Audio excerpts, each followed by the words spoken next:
Hello everybody, welcome back to yet another 5-minute film review, the series in which I watch a film and then turn right back around to the camera and try to keep it under 5 minutes, but give you an honest assessment of the film that I just watched. I'm a film nerd and I just like movies, and I tried this series out last week and you guys seem to really like it, and I had a lot of fun with it, so here we are back again with episode 2. Today's film that we're watching was recommended by my friend Edis. She asked us to watch Spider-Man 2, not the first one, not the third one, or any of the spin-offs, or any of the new movies, specifically the second one, and I'm talking, of course, about the original one with Tobey Maguire, the one that I grew up with. I've watched this film before, so it's another one of the films that I've already seen, but I haven't seen this movie in, probably over 10 years. And now that I'm a bit older and understand films a bit better, I think it's going to be very interesting to watch this film back and kind of analyze it and pick it apart. Whereas when I was a kid, I just thought it was really cool seeing a guy in a red suit swing around New York City. That's where the film takes place, right? Yes, New York City. With that being said, guys, I'm going to go watch the film. See you guys afterwards. Wow. Jeez. Wow. This is the first time I've watched the movie in like 10 years, and I've got to say, just incredible. I've got to mention, this is one of my friend Edis recommended the film. This is one of his favorite movies, if not maybe his favorite. And I have to say, wow, incredible film. I have legitimately, I don't know if you guys can see, 1 second. I have quite literally a whole 2 pages of notes to go through, so let's hop into it, you guys. All right, guys, let's start this review in 3, 2, 1. So I've got 5 minutes to talk about this film, and I have to say, you guys, genuinely an incredibly good film. The soundtrack, the awesome opening soundtrack, I loved it. The music in these 2000s films is wonderful. Not that music nowadays isn't great, but people seriously underestimate how good an actual soundtrack can be. There were wonderful soundtracks within, the epic opening intro was awesome, and that cool Spider-Man theme, followed by a lot of, good stuff that mixes the somber and kind of depressing mood of it, which I love it. And of course, the struggle of being Peter and Spider-Man, it's stated in literally the beginning of the film. We can't be together. It's a theme on identity and responsibility, and I guess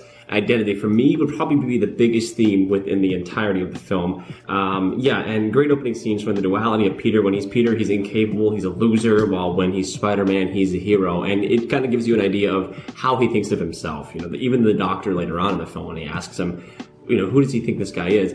In this moment, Peter thinks that he is just Peter Parker. He's not a hero. He is just a loser. But when he's Spider-Man, he is a hero. But what he fails to realize is he's the same guy. It's just the suit makes him look like Spider-Man. He's a hero in here the entirety of the film. And I think what this film does so well at is showing Peter evolving to find out that information that he himself knew. And Mary Jane knew this, his grandma, Aunt May knew this, or excuse me, Aunt May, not his grandma, but he doesn't realize it himself. And it's a wonderful film about how he transforms into this guy that accepts both sides, and we'll get to that in a little bit, because man, really great. This movie is easy to pick apart, by the way, I have to say.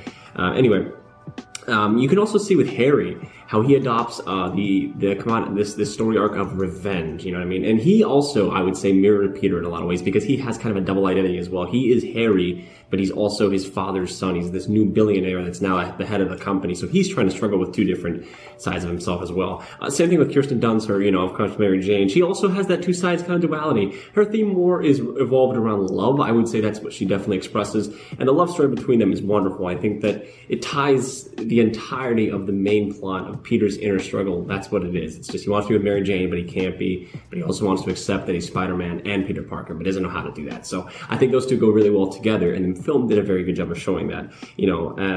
Also that he has to live with his actions from the last movie, and he's got a bed of lies that he's kind of set up. So not part of that film is him accepting that, and when he tells his Aunt May what happened, I think that's the first step for him. Anyway, I think the comedy in the film at times was awesome. One small note, Parker and Otto's conversation before the science convention is shot really well. They preview or foreshadow the glass pan that his wife stands in the middle of, and then later on when they're talking, I think he says something along the lines of, you can't let science overtake you, or it's a privilege, and his wife is again shot in the middle of the frame, implying, she's gonna die. And now I knew that ahead of time because I watched the movie already way back and remember that, but again, if you watch the movie back a second time, you pick up a lot of those small things. Anyway, what's wonderful is also when he's Spider-Man, he has the adoration that, he has all the adoration in the world, but what he really wants is Mary Jane and Harry and Aunt May's adoration. I also love the multiple love angles that are within Pete, loves Mary Jane, but she loves the guy, but she really likes Pete. And then, of course, that little Russian daughter likes Peter, but she doesn't like Peter. Anyway, they even foreshadow that when she's standing in the doorway, that's not Mary Jane. She's pretty, she's a great girl, but she's not Mary Jane. So I like that as well.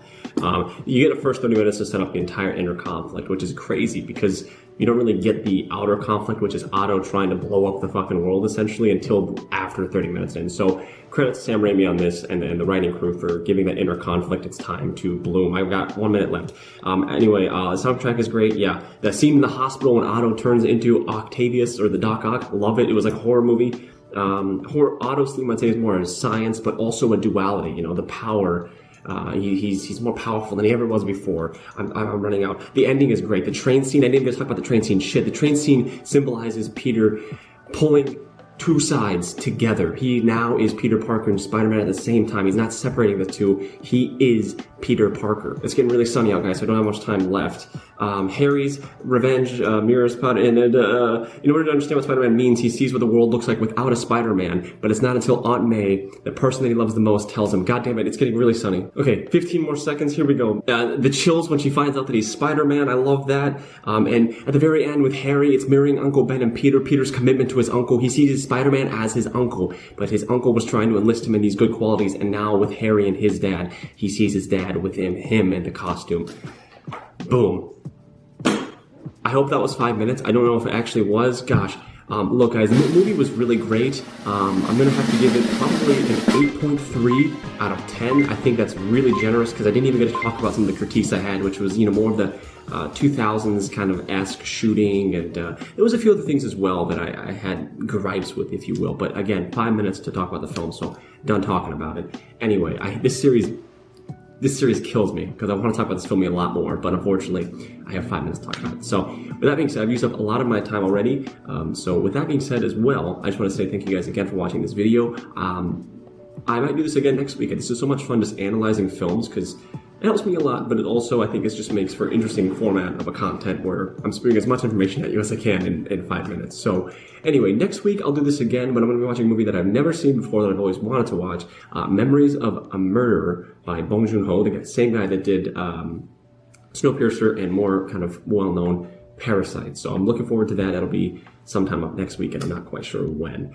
Anyway, with that being said, guys, thank you guys so much for all of the support recently on all the channels and the contents. I love it. I don't even know what I'm saying anymore. I'm talking so fast because I have to, because this video has gone well over 5.5-ish minutes. But anyway, thank you guys for watching. If you like the video, please leave a like down below. And of course, if you like me, guys, make sure you guys subscribe. There's so much variety of content on this channel. It's not even funny. Anyway, with that being said, I've been your boy, Ben Smlatic. See you guys in the next video. Until next time, peace out.